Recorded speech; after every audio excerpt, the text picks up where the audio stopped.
हरि ओम.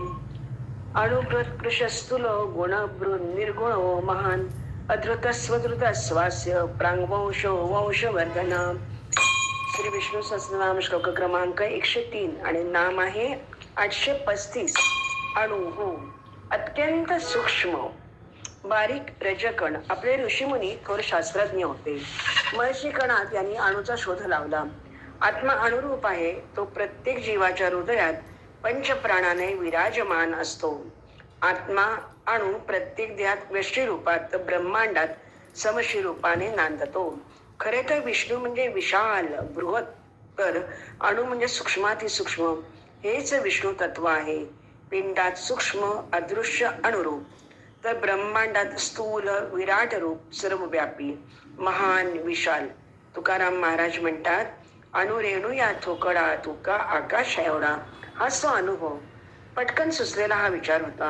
अणु म्हणजे अणु, आत्मा म्हणजे आत्मा, भव म्हणजे भवसागर.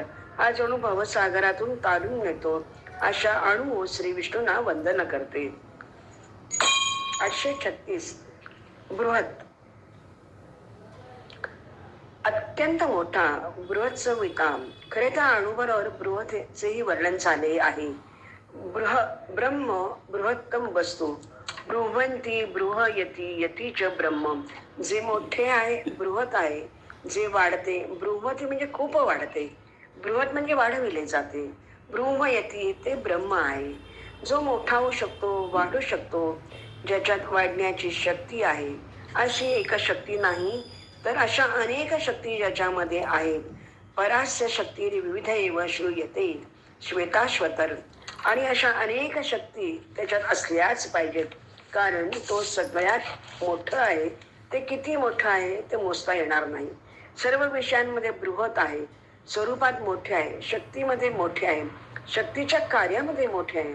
स्वरूपात सर्वांपेक्षा बृहत असल्यामुळे सर्वगत विभू सर्वाधार अनंत आहे. अनंत शक्ती असल्या कारणाने शक्तीच्या संख्येत आणि प्रत्येक शक्तीच्या परिणाम मध्येही ते आनंदच आहे. कार्याद्वारा शक्तीचा शोध घेणे कठीण आहे. दृष्टी द्रष्टा ऋषींनी ब्रह्मात अनंत शक्ती पाहिल्या म्हणून अनंतम ब्रह्म म्हटले आहे. श्री राधा माधव चिंतन पृष्ठ 480 आणि 81. अशा बृहत श्री विष्णूंना साष्टांग प्रणिपात करते. 837. कृश अत्यंत बारीक. देहयशीला कृश म्हणतो. काटकुळा, हडकुळा, अशक्त, दुर्बल, कमजोर. या संपूर्ण श्लोकात अनेक आकार, गुण, सूक्ष्म, स्थूल, अणु, बृहत, कृश अशी विरुद्ध तत्वे देखील एकवटलेली दिसतात. अस्थूलो अणुरूपो असावा विश्व एवच. विरुद्ध धर्मरूपो असावैश्वर्यात पुरुषोत्तमा. ब्रह्मपुराण. भगवंत वसुदेव देवकीला चतुर्भुज रूप दाखवून त्यांच्याच इच्छेने शिशु कृष रूपात प्रकट झाले. अशा श्री विष्णूंच्या कृष रूपाला वंदन करते. 838. स्थूलह अवाढव्य भव्य बेढप. कृष्णाने इंद्रपूजा बंद करून गोकुळवासियांना गोवर्धन पूजन करायला लावले. सर्वांनी पूजन नैवेद्य दाखवून गोवर्धन प्रदक्षिणा घातली. तेव्हा कृष्णस्त्वन्यतम तमम रूपम गोपविंभणम गतः. शैलो अस्मिति ब्रुवन् भूरी बलिमादत् बृहद्रूपुः. भागवत 10:25-35. श्रीकृष्ण गोवर्धन पर्वतावर गोपांचा विश्वास बसेल असे दुसरे विशाल शरीर धारण करून प्रकट झाले आणि मीच गोवर्धन आहे असे म्हणत सर्वांना खाऊ लागले. बलीच्या यज्ञशाळेत वामन बटूने 3 पावलात सर्व चराचर, स्वर्ग, अंतरिक्ष, लोक, जनलोक, तपोलोक, सत्यलोक, तर 3रे पाऊल बलीच्या मस्तकावर ठेवून त्याला पाताळात घातले. त्याच्या प्रसन्न होऊन त्याला सुतल दिला. विश्वरूप विराट दर्शन गीतेतही अर्जुनाला घडवले. अशा स्थूल श्री विष्णूंना वारंवार वंदन करते. 839. गुणभृत. 3 गुणांचा अधिष्ठाता. ये चैव सात्विका भावा राजसा तामसाश्चये. गीता 7:12. जे सात्विक, राजस, तामस भाव गुण पदार्थ क्रिया आहेत तेही माझ्यापासूनच उत्पन्न झाले आहेत. याचे तात्पर्य संपूर्ण सृष्टीत जे काही होत आहे मुळात सर्वांचा आश्रय, आधार आणि प्रकाशक भगवंतच आहेत. अर्थात भगवंतापासूनच सर्व स्फूर्ती मिळवितात. सात्विक, राजस आणि तामस भाव भगवंतापासूनच उत्पन्न होतात. म्हणून यात जी काही विलक्षणता दिसत असते ती सर्व भगवंताचीच असते. म्हणून मनुष्याची दृष्टी भगवंताकडे गेली पाहिजे. सात्विक, राजस, तामस या भावात गुण, पदार्थ, क्रिया या व्यतिरिक्त कोणता भावच नाही. हे सर्व भगवत स्वरूपच आहे. तिभिर गुणैर मयैर भावे रेभिः सर्वमिदं जगत मोहितं त्वं मोहितं नाभिजानाति मामेभ्य परमोह्यम. गीता 7:13. या तिन्ही गुणरूप भावाने मोहित हे संपूर्ण जगत, प्राणी मात्र या गुणांहून अतीत असलेल्या अविनाशी मला जाणत नाही. अशा गुणभृत श्री विष्णूंचे गुणगान गाऊ. 840. निर्गुण गुणातीत, गुणाच्या परे, अनादित्वात, निर्गुणत्वात परमात्मा अव्ययः. शरीरस्थोपि कौन्तेय न करोति न लिप्यते. गीता 13:31. हा पुरुष शरीरात राहत असूनही कधी काहीही करीत नाही आणि कोण्या कर्माशी लिप्तही होत नाही. या पुरुषाने म्हणजे स्व पूर्वी कोणत्याही अवस्थेत काहीही केलेले नाही, वर्तमान काळातही काहीही करत नाही आणि भविष्यातही काही करू शकत नाही. अर्थात हा पुरुष नेहमीसाठीच प्रकृतीशी निर्लिप्त असंग आहे. तसेच गुणरहित आणि अविनाशी आहे. याच्यात कर्तृत्व आणि भोक्तृत्व नाहीच. हा पुरुष गुणरहित आहे. प्रकृती अनादी तर आहे, परंतु ती गुणरहित नाही, तर गुण आणि विकार असणारी आहे. तिच्यापासून सात्विक, राजस, तामस हे 3 गुण तसेच विकार उत्पन्न होतात. परंतु पुरुष या 3 गुण आणि विकारांपासून सर्वथा रहित, निर्गुण, निराकार आहे. असा हा पुरुष साक्षात अविनाशी परमात्म स्वरूपच आहे. अर्थात हा पुरुष विनाशरहित परमशुद्ध आत्मा आहे. निर्गुणाचे भेटी आलो सगुणासंगी, तव झालो प्रसंगी गुणातीत. मज रूप नाही नाव सांगू काही, झाला बाई काही बोलू नये. गोरा कुंभार अशा निर्गुण श्री विष्णूंना वंदन करते. 841. महान, अत्यंत श्रेष्ठ, परम गहनीय गुणविशेष आहे ते. असामान्यत्व, महत्ता. यथाकाश स्थितो नित्यम वायु सर्वत्र गो महान, तथा सर्वाणी भूतानी मस्तानी त्युपदारय. गीता 9:6. वायू आकाशातच उत्पन्न होतो आणि आकाशातच स्थित होतो आणि आकाशातच लीन होतो. अर्थात वायूची स्वतंत्र सत्ता न राहता ते आकाशच राहते. तद्वत हा जीवात्मा परमात्म्यापासून प्रगट होतो. 3 लोक आणि 14 भुवनात फिरणाऱ्या जीवांची किंचित मात्र एक भिन्न स्वतंत्र सत्ता नसते आणि असूही शकत नाही. अर्थात सर्व योनीत फिरत असूनही ते नित्य निरंतर परमात्म्याच्या सच्चिदानंद घन स्वरूपात स्थित राहतात. सर्ग अथवा प्रलयाचा काळ असो, अनंत ब्रह्मांडाचे सकल प्राणी माझ्यातच राहतात. तुर्यम अतुर्यम, आत्मानम आत्मानम, समुग्रम अनुग्रम, परम वीरम अवीरम, महांतम अमहांतम, विष्णुम अविष्णुम, ज्वलंतम अज्वलंतम, सर्वतोमुखम असर्वतोमुखम. दृश्य तापन्य उपनिषद. श्री राधा माधव चिंतन पृष्ठ 721. प्रत्येक स्वाभाविक आणि परस्पर विरोधी गुण भगवंतातच आहेत. तुर्य, विराट, हिरण्यगर्भ, कारण, जागृत, स्वप्न, सुषुप्ती, आत्मा, अनात्मा, उग्र, अनुग्रह, सौम्य, परम शांत, वीर, पराजित असे अनंत कोटी ब्रह्मांड त्याच्या एकेक रोमकूपामध्ये धारण करतात. हीच त्यांची महानता. सर्वतः पाणिपादम तत्व सर्वतो शिश्रोमुखम. गीता 13:13. निराकार, साकार, पूर्णकाम, सकाम, निर्गुण, सगुण अशी अनेक रूपे फक्त भगवंतच घेऊ शकतात.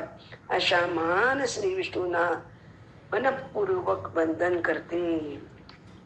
842. अधृत, ज्याला कोणीही धारण करू शकत नाही असा. अ म्हणजे नाही, ध्रुव म्हणजे धारण.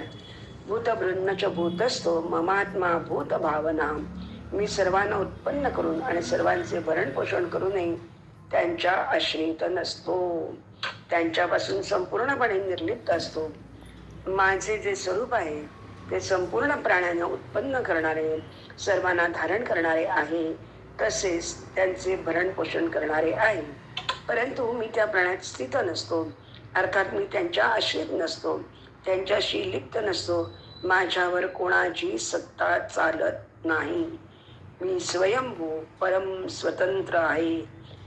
एकमेकतरा भावो यदा नोपलभामहे त्रितयं तत्र यो वेदस्य आत्मा स श्रेयाश्रयः.